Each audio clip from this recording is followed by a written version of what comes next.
My face is screen, so I have to look at everybody.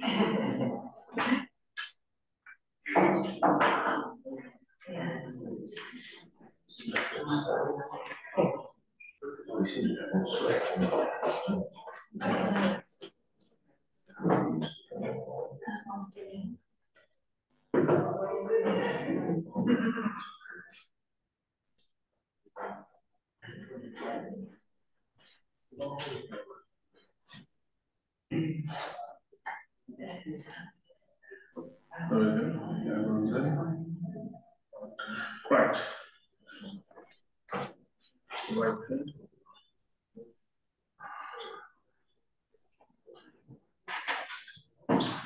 Right, okay, folks, I think we will make a start. In the words of my favourite comedian, Chris Rock, I'm black and I'm back. So, his line's not mine. It's great to be back. As many of you know, I was on sabbatical for the whole of Michaelmas, and so there was a slightly different programme we had, and I'm thankful to my Associate Director, Professor Paul Well, for holding the fort in my absence. We've had a slightly truncated series this term, not truncated as in we haven't had any activities until this one, but a whole variety of other meetings as well. But we're grateful for this evening that we have with us Dr. Gabrielle Russell, who is the Associate Professor and Academic Director of the National Centre for Cultural Competence in the University of Sydney in Australia. Gabrielle is, as I said, Assistant Director, and her area is Cultural Competence. She has formal qualifications including a BA from the University of South Wales and an MBA from New South Wales. New South Wales. Shall I just introduce myself? Okay. Okay, so what does MGSM stand for again? The Macquarie Graduate School of Management, MBA. There we go. And a PhD. And a PhD. I've known and a certificate of herbalism, just in case. Yeah, just in case all of that stuff. So a very, very well qualified individual. But I have to say that Gabby's most important thing of all she's done is my education into red wine. Really? Yeah, absolutely, yeah. So I went to Australia in 2011 as a guest of the National Aboriginal and Torres Strait Islander Commission. Ecumenical Commission, yeah, County Council. Yeah. In 2011. And up to that point, I will claim that I was a largely teetotal Methodist. No, you were. That's a lie. But I have to say that I did not have any education whatsoever in red wine, but like we did go to a vineyard. Wine tasting. Vineyard, yes. Wine tasting vineyard, yeah. And I drove, so just let's get this straight. I wasn't drinking. That's not true. So she's a Catholic and I'm a Methodist, so I would say that like she taught me how to drink red wine. So anyway, so I think that shows great claim for fair. You know, like everything else, like you taught me how to drink red wine. You know, so obviously that was great preparation for coming here to Oxford and sitting here and obviously drinking red wine. So anyway, we are thrilled to have you with us, Gabby. I should have said Dr. Russell. Yes, thank you. Dr. Russell. So please, in your own time.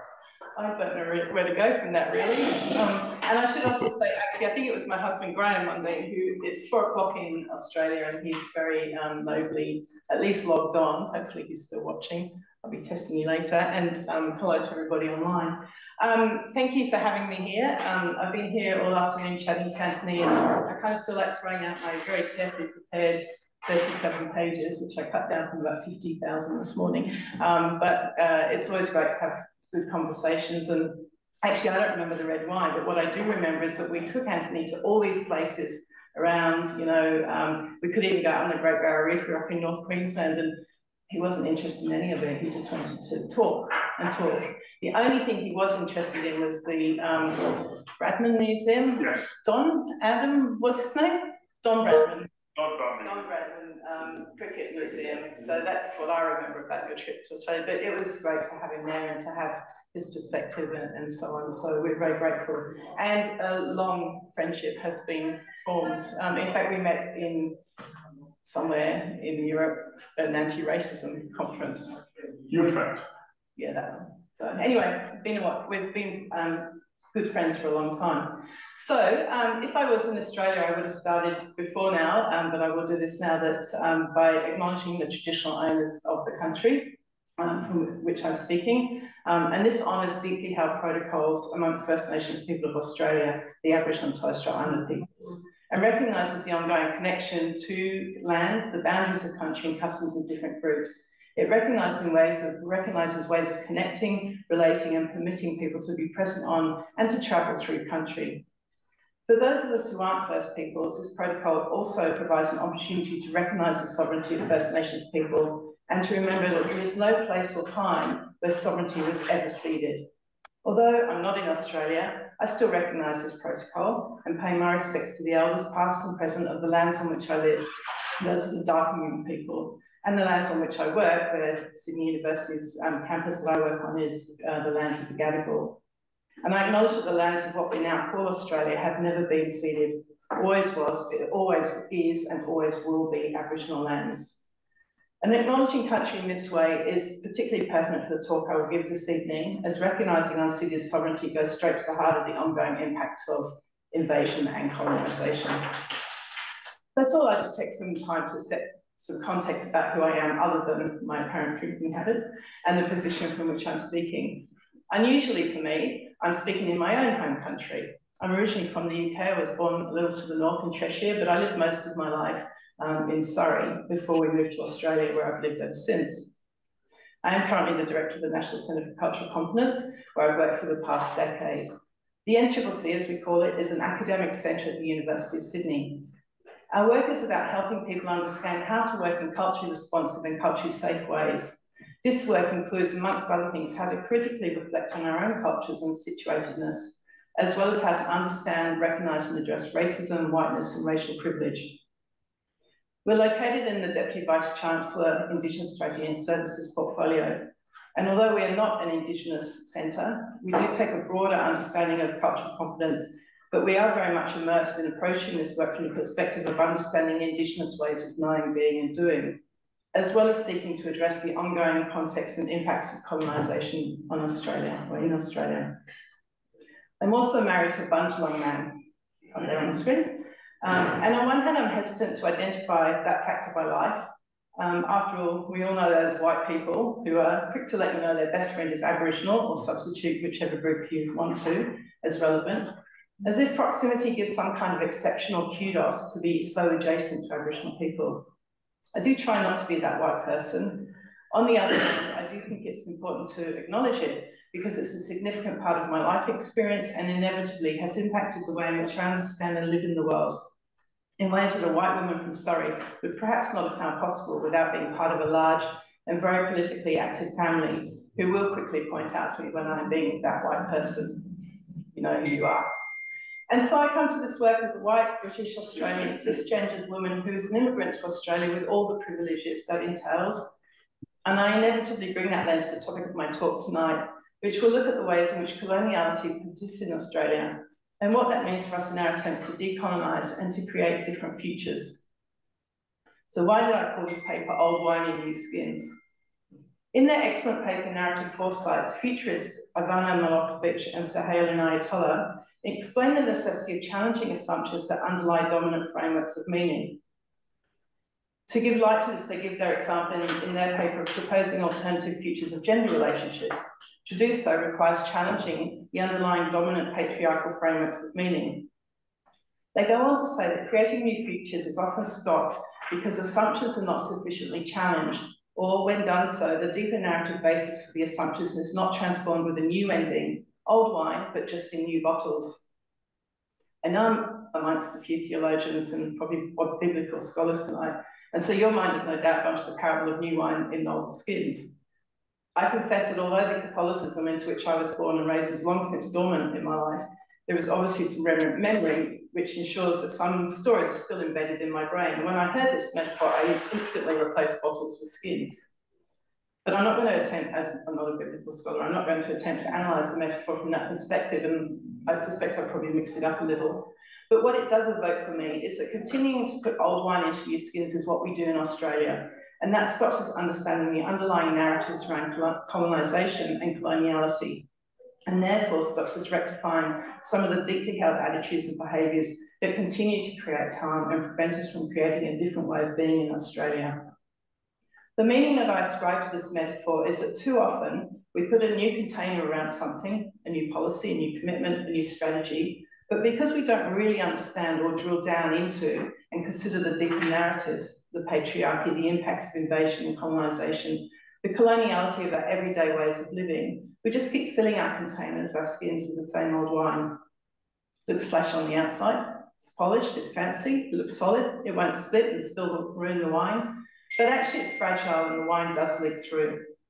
As long as we keep putting the old wine into new skins, how can we challenge the assumptions that go into making that wine? And in fact, it's not just the wine we need to change, the skin, the container also needs to change. Another way of looking at this comes from Pastor Bill Hollingsworth, who was a founding member of the Uniting Aboriginal and Islander Christian Congress. His parable of the abattoir wall, written at a time in 1997, when Australia was looking towards a form of reconciliation, also addresses the idea that it's the underlying narratives and assumptions that we need to challenge. He said, "For many years, the custom in one of the abattoirs had been to paint a coat of whitewash over the blood stains on its walls.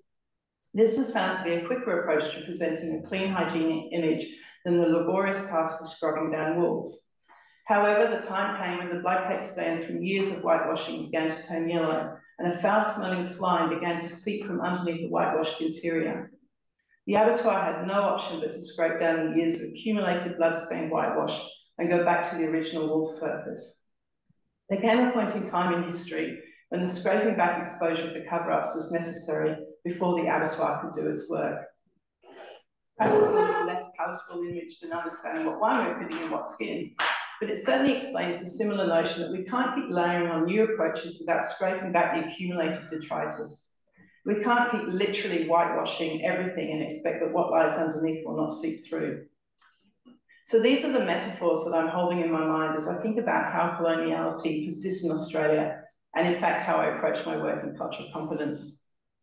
There are many aspects I could focus on to highlight this topic, and I really had trouble narrowing it down, and as I was writing, lots of things came to mind. But I thought today I'd focus particularly on government policy and examine the threads of coloniality which are evident in the relationship between Aboriginal and Torres Strait Islander people and government, and by extension, white Australia. Australia is a federation, meaning we have local, state and federal governments, but I'm going to primarily focus on federal government. And as I go through this, I'm mindful that many of you are not familiar with Australian policies and politics, and so I hope that setting context as I go will not bog down the talking and distracting details. And please feel free to ask any clarifying questions as I go. The focus on government policy is particularly pertinent as it is only just over 4 months since the country resoundingly defeated a referendum and denied Aboriginal and Torres Strait Islander people a voice in the Constitution. Analysing that experience and following the path of similar thinking through 2 other policy agendas over the past 2 decades will illuminate both why the referendum was in some ways doomed before it even began, and why just a couple of weeks ago in a review of the National Agreement on Closing the Gap, a policy created to close gaps between Aboriginal and Torres Strait Islander people and other Australians in areas such as health, mortality and education, the authors of the review stated in their foreword, "The gap is not a natural phenomenon. It's a direct result of the ways in which governments have used their power over many decades. In particular, it stems from a disregard for Aboriginal and Torres Strait Islander people's knowledges and solutions." We could say this about pretty much every policy that is initiated by the federal government. I am mindful as I critique these policies of my position as a white woman and how easy it is, even under the guise of critiquing government, to contribute to the further problematising of Aboriginal and Torres Strait Islander people. I was also recently challenged to think about how others might interpret what I'm saying after reading Alison Whittaker's review of a book by white author Sarah Madison called The Colonial Fantasy: Why White Australia Can't Solve Black Problems. I confess I haven't actually read the book, but I learnt about the review in Chelsea Wattego's book, Another Day in the Colony, which I highly recommend. In her review, Whitaker says only one reviewer of the book, an Indigenous reviewer, seemed to understand the project, which was outlining the racist structures that prevent the release of Australia's Indigenous from finding their own path due to continued colonial settler racist policy. Whitaker goes on to critique the response to Madison's book by saying, the tendency for non-Indigenous readers in the forests of good reads or the disciplined orchards of published critique is to see almost precisely the opposite, a mismanaged or disadvantaged Indigenous public, rather than the colonial logic of managerialism itself. The answer becomes a more effectively managed colony, not decolonisation. Chelsea Watego in the same book states that the power of the white witness is not in their literary capabilities, but rather in their willingness to sustain coloniser mythologising of the Aboriginal problem. This is not just about the stories they tell, but their location. For the coloniser, mythologies about the Aborigine are never in the children's or fiction section. They stand exclusively in the non-fiction area, where it is their account that is always fact. And so I hope in talking about this, I'm not maintaining the colonial logic of managerialism or mythologising the so-called Aboriginal problem. Rather, I'm trying to entice non-Indigenous people to critically examine the normative and deep narratives embedded into governments, bureaucracies and policies. First, I'll just set some brief context of colonisation in Australia. I won't give you a really long history lesson, but just the pertinent points. So Australia was colonised in 1770, when the then Lieutenant James Cook planted a British flag in northern Queensland and claimed the whole continent for the Crown. In 1788, Captain Arthur Phillip landed at Warrane, what is now called Sydney, with a fleet of ships loaded with convicts and established a penal colony. His instructions from King George at that time were, you are to endeavour by every possible means to open an intercourse with the natives and to conciliate their affections, enjoining all our subjects to live in amity and kindness with them. As we know, efforts to conciliate the affections of those who already occupied this large continent did not go well, and over the past 236, relationships between those who invaded, occupied and settled Australia have never been one where the newcomers and the First Nations lived in amity and kindness. In fact, there was armed resistance and wars, massacres, dispossessions, stolen generations, and continuous policies that sought to eliminate, assimilate, control, problematise, reconcile, in one sense, and every way regulate, control, and intrude on the lives and ways of living of Aboriginal and Torres Strait Islander people. Lachlan Tench, a member of the First Fleet, who provides much of the record of those early interactions, succinctly and perhaps very honestly summed up the approach of the British when he said, our first object was to win their affections and our next to convince them of the superiority we possessed. According to Kirkhoy, early observations characterised Aboriginal people as needing to be governed and having a lack of ability to understand the basics of government. This perspective of ungovernability persists today, as we will see as we explore some of the attitudes that come to light through public debates and government policies. Most of the truths about relationships since 1788 have not been acknowledged, and they are contested, usually with great passion, by the settlers. Generations of Australians have not learned a true account of the colonial process, but are well educated in the narrative of the benefits of modernising, civilising, and of course Christianising Aboriginal people. For many in Australia, colonisation is something that happened in 1788. It's an event that's long over. There is a pervasive sense that we did Aboriginal people a favour by bringing us civilising ways, and in fact, people should just get over it. This is something that people still regularly say to me today. The British did not recognise existing governance and kinship structures, and in fact did their best to destroy them. They didn't see fields and farming as they recognised it, so declared the land empty or terra nullius, a fiction that wasn't actually overturned until the 90s through the Mabo case.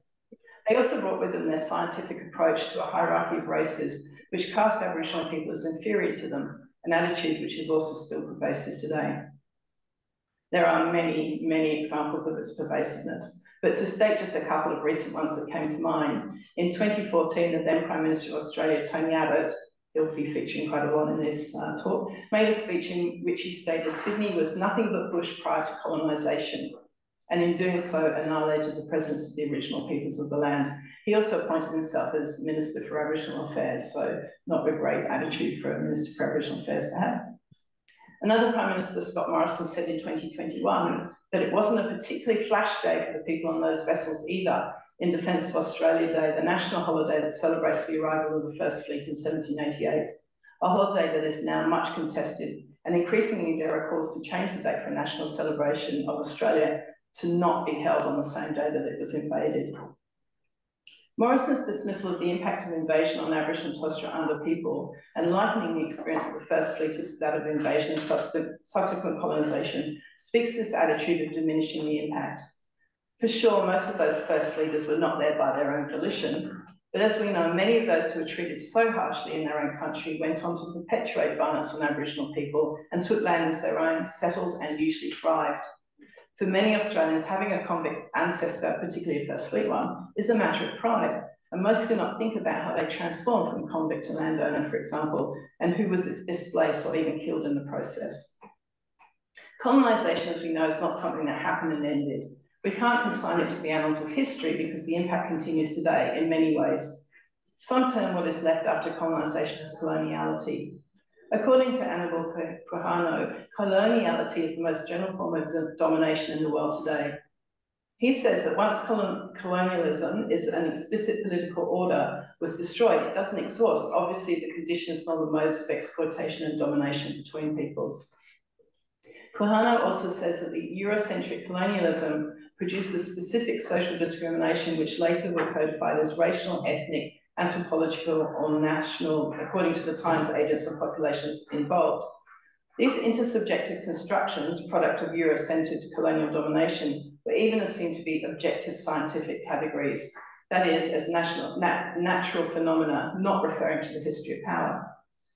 He states that coloniality of power was conceived together with American and Western Europe, and with the social category of race as the key element of the social classification of colonised and colonisers.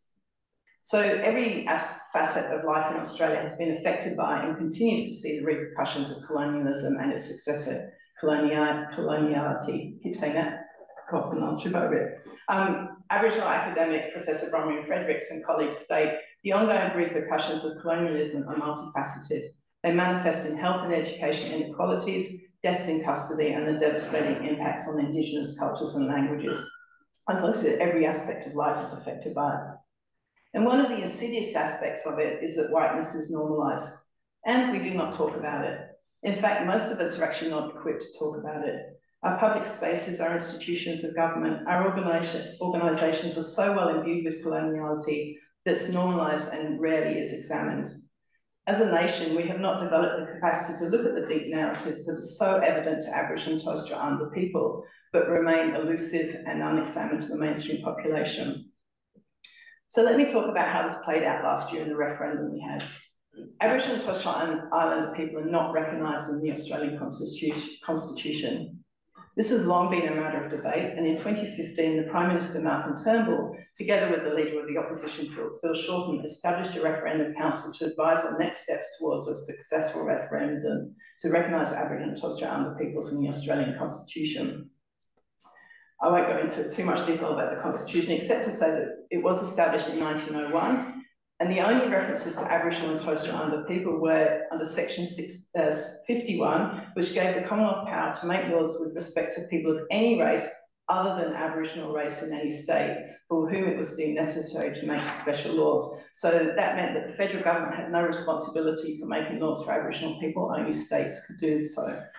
And the other section provided that in reckoning the numbers of people of the Commonwealth, or of a state or other part of the Commonwealth, Aboriginal natives shall not be counted.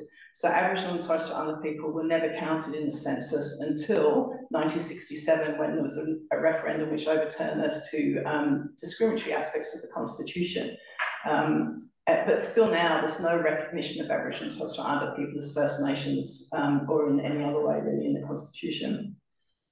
I thought it was also worth mentioning here that when Australia became a federation and that constitution came to be, the first piece of legislation that was passed was the Immigration Restriction Act 1901, which we also know as the White Australia Policy.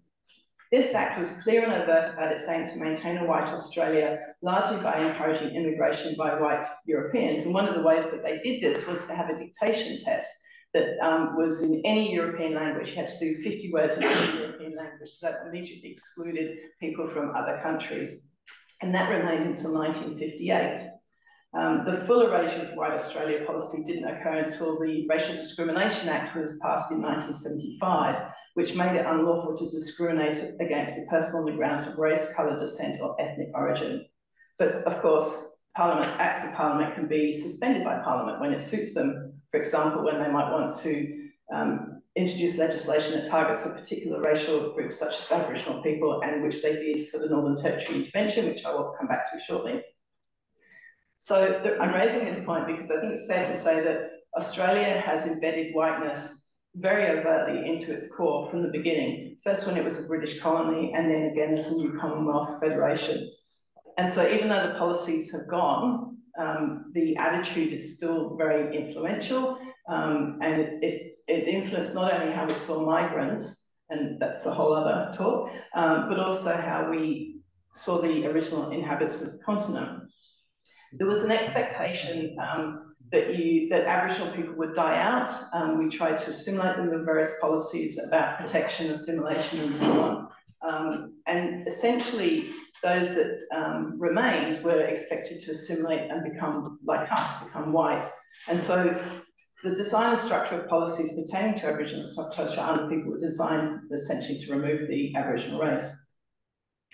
So back to the Constitution. The Referendum Council was established in 2015, and they traversed the country for well over a year, consulting with communities around the place about what Aboriginal and Torres Strait Islander people wanted constitutional recognition to look like. And in 2017, they all gathered at Uluru, and they developed and endorsed a statement called the Uluru Statement of the Heart, which is a beautiful invitation to the people of Australia. And it's important to note that it was to the people of Australia, not to governments. And the invitation was to walk with us in a movement of Australian people for a better future. Contained in the Statement from the Heart was a call for constitutional reforms, the establishment of a First Nations voice enshrined in the Constitution, and a Makarrata Commission to supervise a process of agreement-making between governments and First Nations and truth-telling about our history. Australia is the only country that does not have treaty with its First Nations people, and never has. So that's also one of the big issues that Aboriginal and Torres Strait Islander people want. And so this part of this Makarrata would be to look at that as well. A Makarrata is the culmination of our agenda, the coming together after a struggle. It captures our aspirations for a fair and truthful relationship with the people of Australia and a better future for our children based on justice and self-determination. So whilst the statement was written for the people of Australia, obviously it's government that need to enact it. And so the government of the day, the Turnbull Coalition, Liberal government, our Liberals and Conservatives, and they also figure very heavily in some of these problematic policies, rejected the report that came out of the Referendum Council and the Statement from the Heart. They basically said it was neither desirable or capable of winning acceptance at a referendum. Turnbull said at the press conference that a voice to Parliament would inevitably become seen as a third chamber of Parliament. He went on to say, our democracy is built on the foundation of all Australian citizens having equal civil rights. A constitutionally enshrined additional representative assembly for which only Indigenous Australians can vote for or serve in is inconsistent with this fundamental principle. In making that statement, Turnbull tapped into a fear amongst Australians that Aboriginal people get something more than they do, or that they're not entitled to, even though all the evidence is to the contrary. Many people genuinely believe that Aboriginal people will get given houses, Toyotas, always the big four-wheel drive Toyota, or extra healthcare or any other services, all these myths that go on and on. I even had a former friend, on finding out that she had an Aboriginal ancestor, ask me for information on where to get the card that allows access to these entitlements. She clearly wasn't aware of the stigma and trauma of what are often referred to as dog tags, a certificate that was given to Aboriginal people which entitled them to access citizenship rights that other Australians automatically got, such as education, health and housing. These certificates exempted people from the Aborigines Protection Act, and in return, they just had to give up their culture, their language, their families, and all their connections to communities. It was a tool of surveillance and control, not a benefit. Turnbull was not only falsely stating that the Constitution was built on the premise of providing equal civil rights to all, he also officially raised the spectre of Aboriginal people gaining some kind of power in Parliament over and above what other Australians get. In 2022, the Coalition lost government. And as the new Prime Minister, Anthony Albanese, leading a Labor government, took to the stage to make his acceptance speech, the first thing he said after acknowledging country was that his government was fully committed to the Uluru Statement from the Heart. And over the next few months, I spent time developing what that would look like. And in March last year, the question that we would vote on was put forward. It read, a proposed law to alter the Constitution to recognise the First Peoples of Australia by establishing an Aboriginal and Torres Strait Islander voice. Do you approve this proposed alteration? What followed until referendum day on October 14th, 2023, was a campaign remarkable for its hate, disinformation, misinformation, racism, and sadly was an absolute case study of the prevalence of coloniality and whiteness in Australia. All the racist and ignorant tropes about Aboriginal and Torres Strait Islander people were trotted out. Despite the generosity of spirit that Aboriginal people offered in making the invitation through the Statement of the Heart, they were not met with the same generosity, but rather encountered harmful vitriol and insidious racism. Ultimately, the referendum was lost resoundingly, with 60% of the population voting no. For a referendum to succeed, you need the majority of the people and the majority of the states to vote yes. Not one single state voted yes. And it was interesting because the No campaign, who were very clever, but all they had to do was convince enough people to say no, which was much easier than trying to convince people to say yes. And they targeted 2 states because that's all they needed. They just needed 2 states to say no, but as it turned out, every state said no.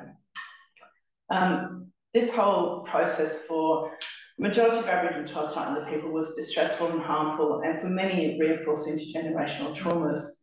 And many commentators have pointed to the ins and outs of why the referendum failed, including issues they perceived with the Yes campaign and the effectiveness of the No campaign and their Trumpian type tactics, particularly utilising social media. This was the first referendum ever held in the era of social media, and it was unbelievably vile. It was just horrible that what people went through. But not many non-indigenous commentators have turned their attention to analyse the referendum's failure from the perspective of coloniality and the whiteness that was evident in the debate, and just how easy it was to trigger the white tropes that have been in this country since the beginning. First, the opposition leader, Peter Dutton, essentially scuppered the voice by removing any hope of bipartisan support, which really needed to have any chance of success. He urged people to vote no. But the thing that he was really focusing on, and a lot of other people, was that it was divisive and lacked detail. It wasn't that lacking in detail. It's actually quite normal for a referendum to you vote on the principle and then the parliament actually nut out the details. You have to trust your parliament that that's going to engage in a proper process, but never in a referendum do we actually vote on all the details of it. And the proposal was quite simple, really. It was an advisory body. It was to be elected by Aboriginal and Torres Strait Islander people. It would advise matters relevant to Aboriginal and Torres Strait Islander people, and the government could, if it chose to do so, ignore their advice that they gave. But one of the really crucial things about having it in a referendum or in the Constitution was that in the Constitution, the government of the day can't take it away, which they can do with acts of parliament and so on. And often they'll set up bodies and they'll fall out of favour with the government and they'll just disband them. And they'll usually disband them with allegations of corruption and those kind of things. And so having it in the Constitution meant that all that would not be able to happen. So these were the spectres that were raised within the debate about the voice. And again, they're tropes that continuously come up. So the claims made against the voice were very wide, and some were just simply ludicrous. Everything from Aboriginal people would be able to have a say on the kind of submarines that we were going to buy as a country, why they would want to, who knows. People were saying that our taxes would increase to pay for all the things the voice was going to demand. It was divisive and racist, that Aboriginal and Torres Strait Islander people, or no one group, should have any special rights, which they thought they would get through the voice. And they thought that in having the voice, it was embedding racism in the Constitution. So clearly people didn't even know that the Constitution was created in a racist environment, and that this wasn't embedding racism at all. In fact, it was correcting that issue in the past. Another thing that came up was that Aboriginal and Torres Strait Islander people would take your land and property. And those that promoted this position never seemed to see the irony in the proposition, having dispossessed Aboriginal and Torres Strait Islander people of their lands and cultures and languages over 200 years ago. It also, of course, wasn't true.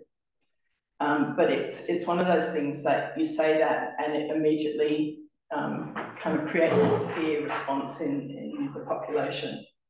So I'm going to read out a quote now from Professor Marcia Langton, who's a stalwart of activism and heavily involved in both the referendum and the native title debate in 1992, which she refers to in this quote. Mabo number 2 is the High Court decision that overturned the fiction of terra nullius and recognised the native title that existed. She said at that time, during the native title debate in 1992, following the High Court ruling in Mabo number 2, there was national hysteria. There were predictions that the Australian title system and our legal system were under threat. The hysteria was unbelievable. We were going to come and take your backyards. Your horse wasn't safe. It was a crazy time.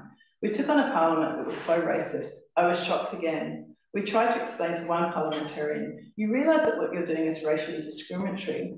The High Court has said that these native titles exist and you're going to extinguish them regardless of the Racial Discrimination Act. We had to explain to him how the Racial Discrimination Act worked. Most of them actually believed that the Act only applied to Aborigines and that Aborigines were the only race in Australia, that nobody else belonged to a race, that race was somehow a category for some sort of semi-human, animal-like thing, and we were it, end quote.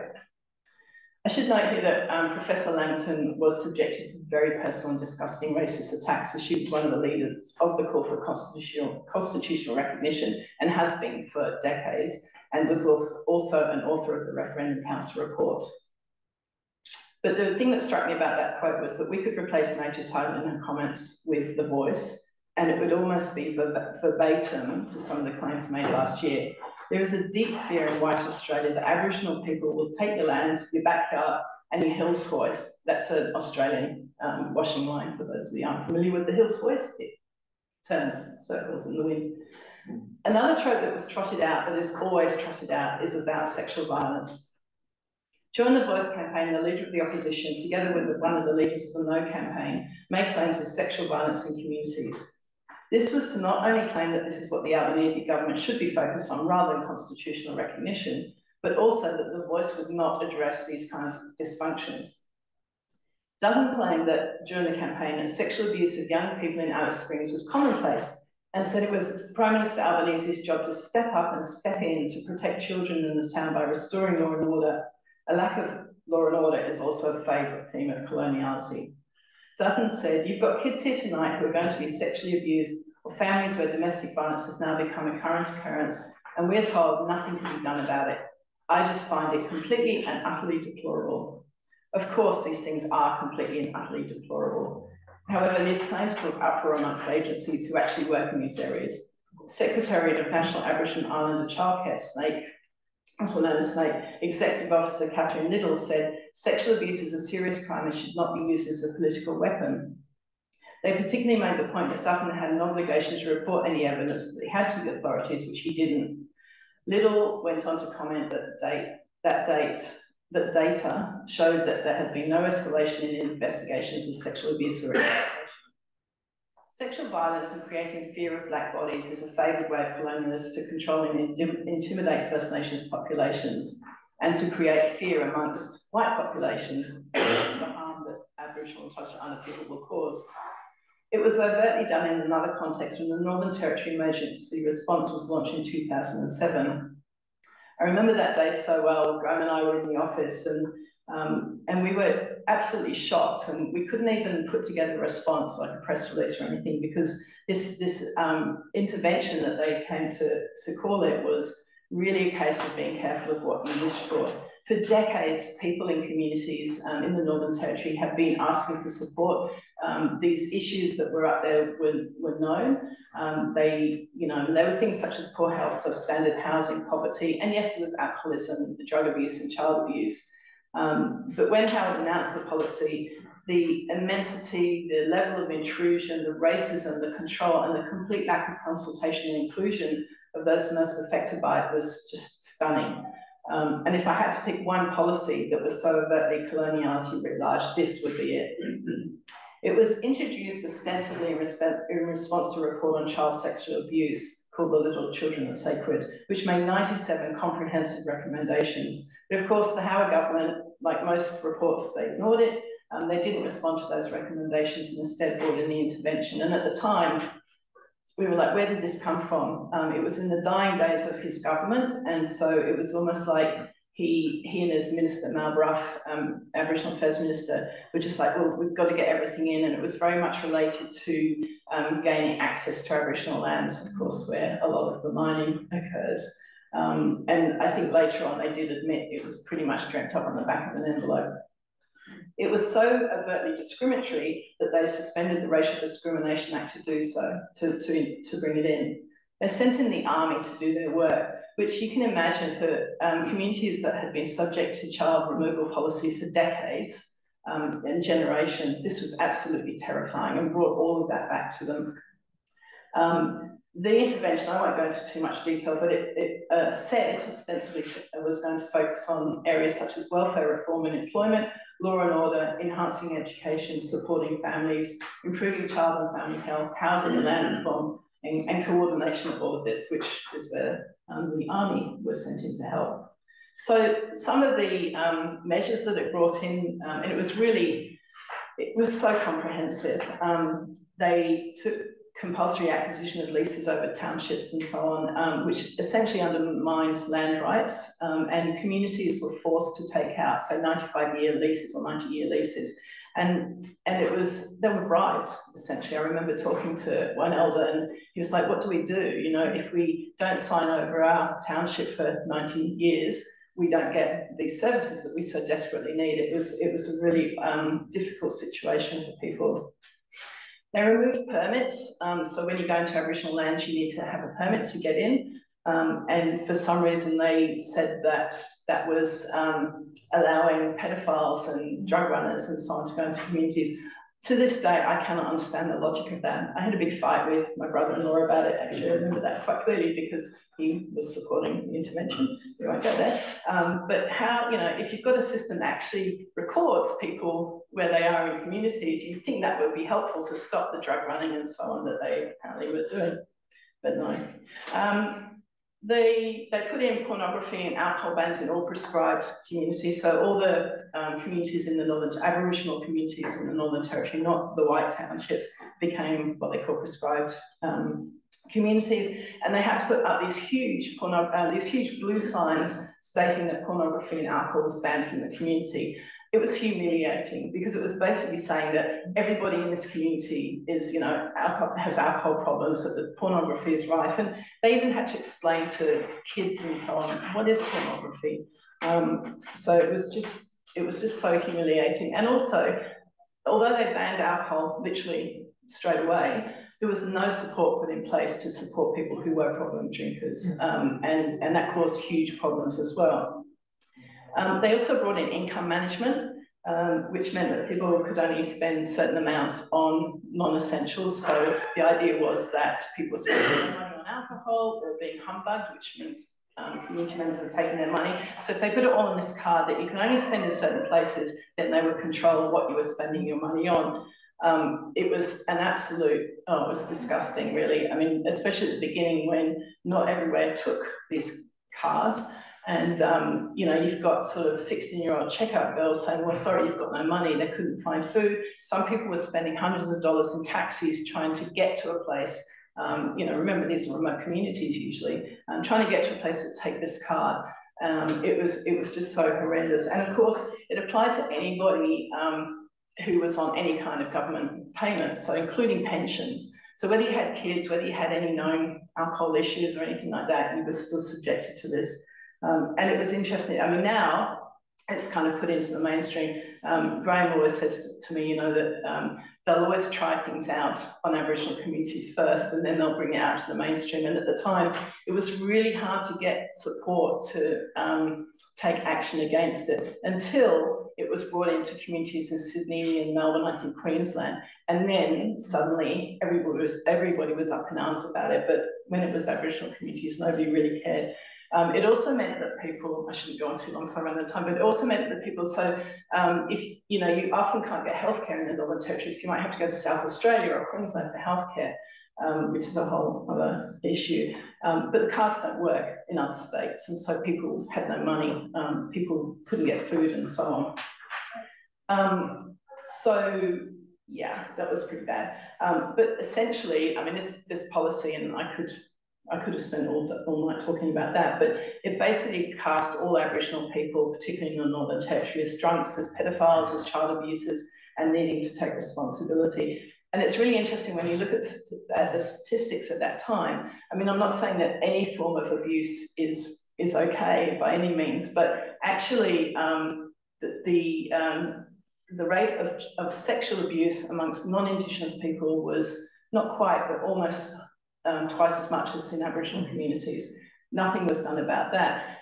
The highest form of abuse in Aboriginal communities was neglect, which you can assume is to do with poverty and, you know, lack of appropriate housing and lack of medical care and all those kind of things. And so again, you know, we're cherry picking statistics to create this fear and this idea that Aboriginal people are incapable of looking after the children, of themselves, of their money, of their housing, and so on.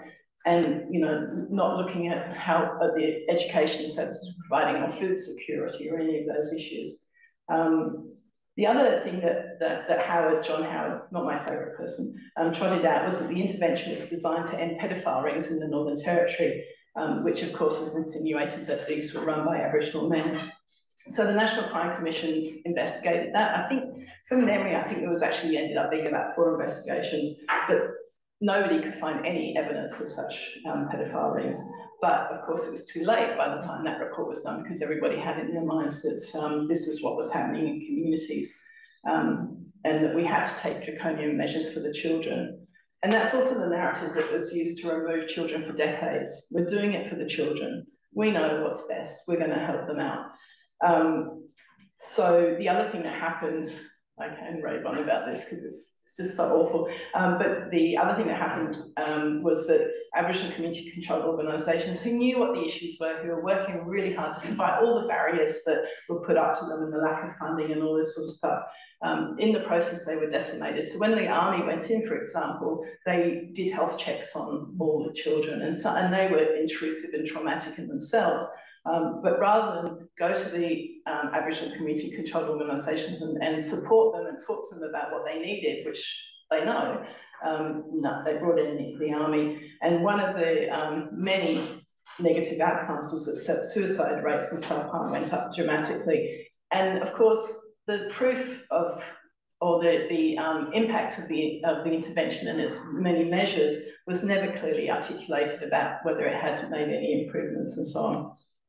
And it's important to note that local resistance was really strong. In fact, we took a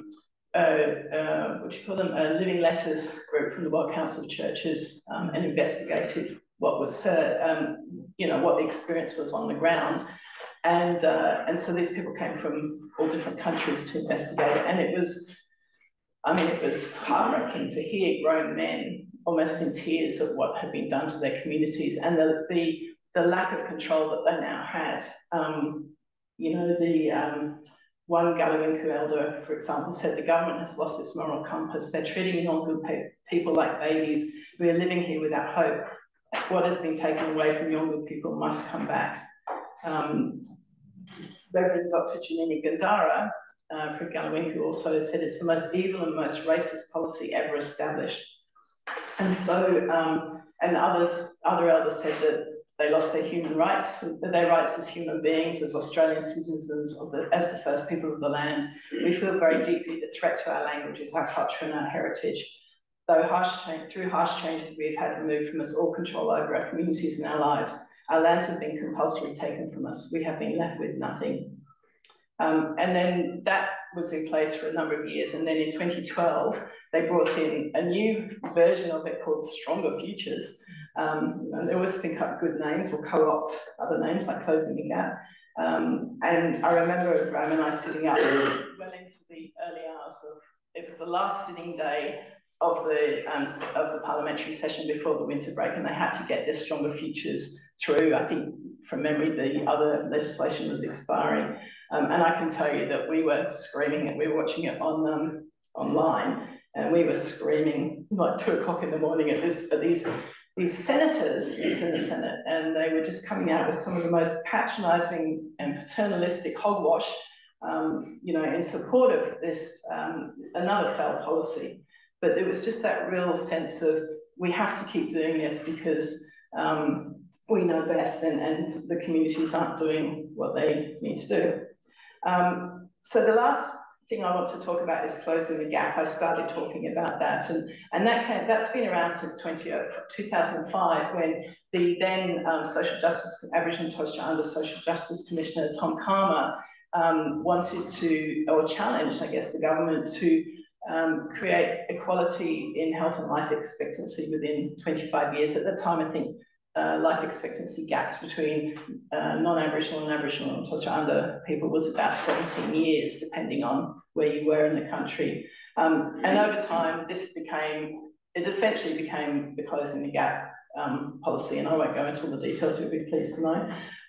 But even after several years, and there were many measures around education, health, and so on, but that sort of the headline life expectancy, even up in 2020, the gap remained at 8.6 years for males and 7.8 years for females. So, and again, depending on where you are, that might be true in Sydney, but it's not true in the Northern Territory or Western Australia, and people are dying much younger. And I just, you know, for fun, I kind of went through some of the closing the gap speeches that came, especially the early ones.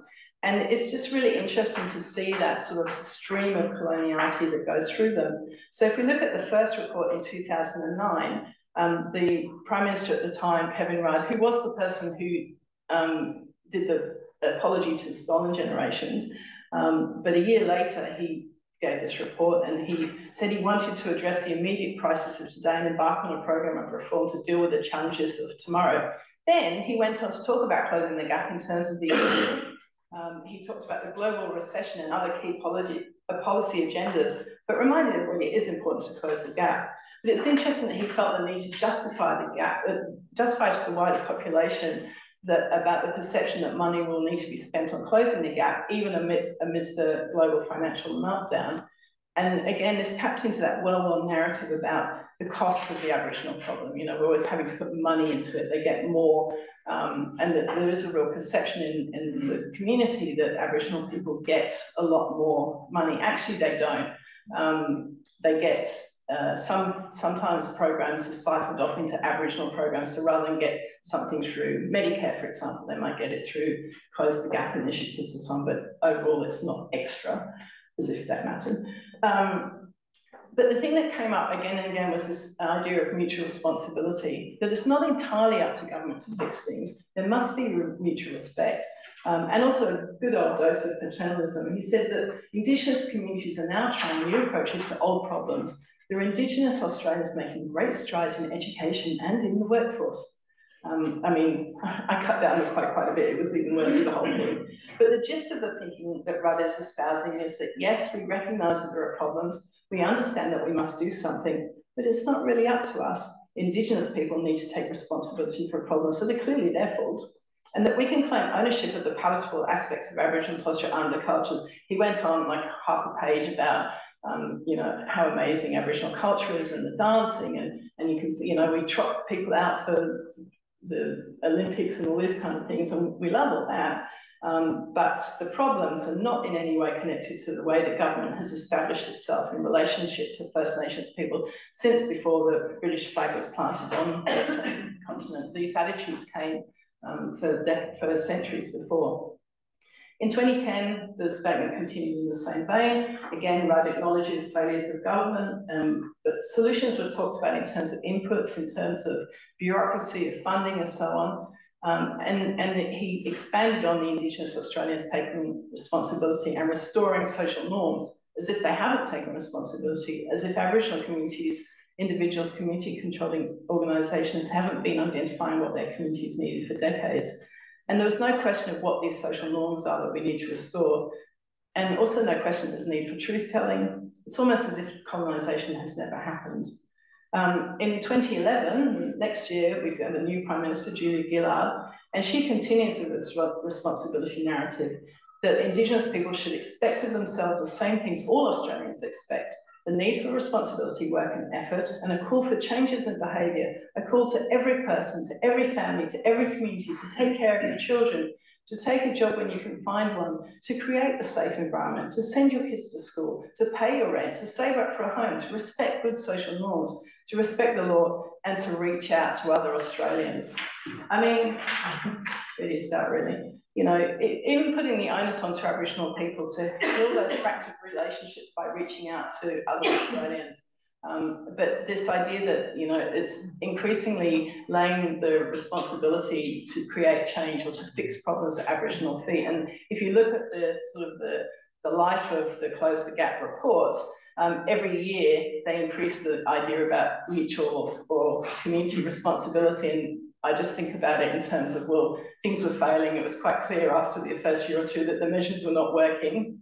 Nobody really expected them to, the way it was set up. And so rather than take any responsibility, they had to keep putting out this narrative that they were doing what they could, but Aboriginal and Torres Strait Islander people really needed to step up.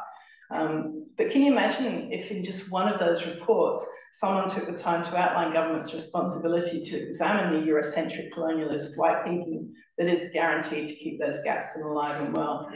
I could only really think of one time when this genuinely happened, and that was when Paul Keating made a famous speech in Redfern in 1991, and he said, "It begins, I think, with that act of recognition that it was we who did the dispossessing. We took the traditional lands and smashed the traditional way of life. We brought the diseases, the alcohol. We committed the murders.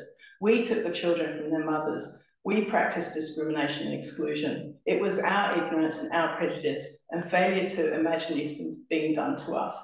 It's the only time I've ever really heard a Prime Minister or anybody, you know, that sort of level actually genuinely engage with any of these issues.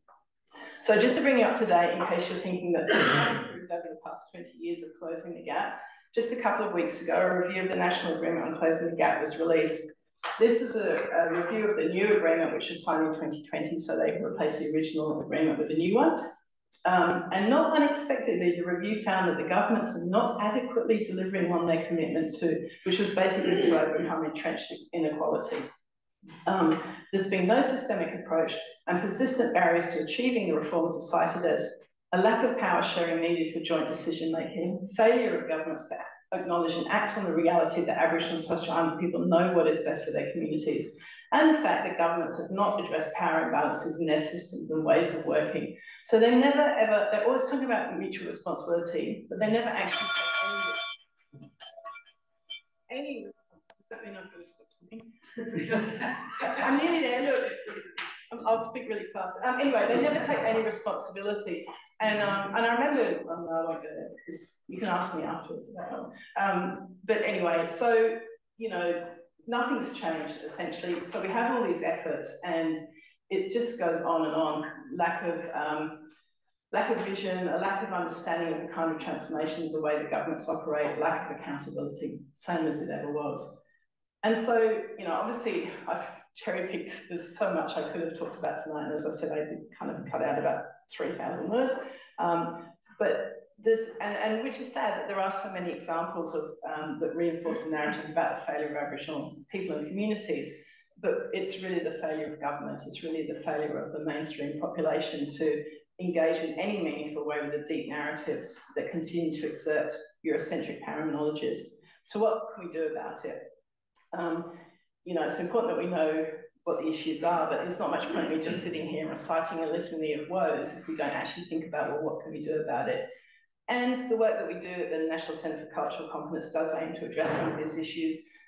But even in saying that, I mean, I think we do amazing work, obviously. But I think last year the referendum really highlighted some of the inadequacies of our approaches and how, you know, they don't really address really difficult conversations that did happen and need to happen, and that really entrenched racism and so on. And so it can seem quite insurmountable actually to create change.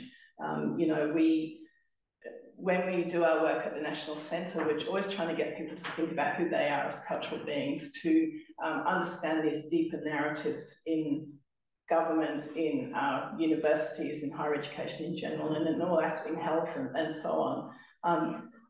But I have to tell you that turning that gaze on ourselves is strongly resisted. You know, if I want people to run out the door, all they have to do is mention white privilege and racial privilege and unconscious bias and so on. So, you know, talking about these things is actually really hard.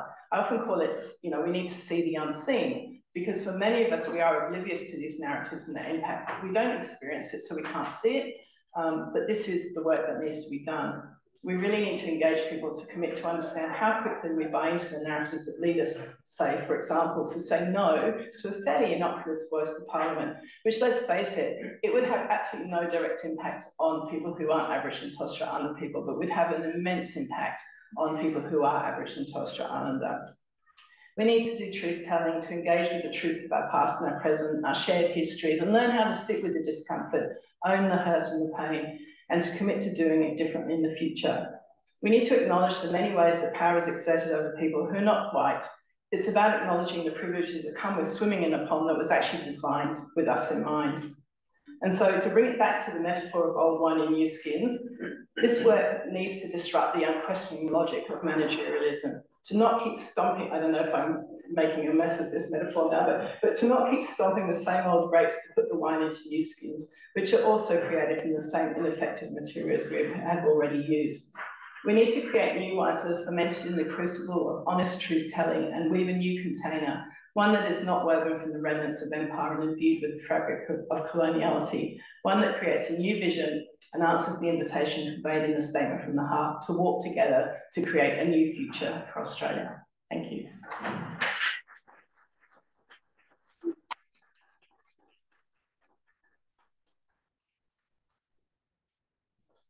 Here we have